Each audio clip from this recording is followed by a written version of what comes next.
ตลอดตีเนี่ยหายใจสายเตีย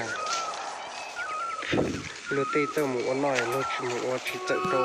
มันก็จะหัวเจอลาหมูเตอร์ที่เตอร์โตมีน้ำไม่น้องหัวเจอนอนะแล้วก็ย่าเจอที่ด้านเราเจอเจอหัวนอเดี๋ยวหมูย่าโดนหัวเจอก็คือหัวเจอฟ้าพอเตอร์หมูเราเดี๋ยวหมูย่าโดนเอง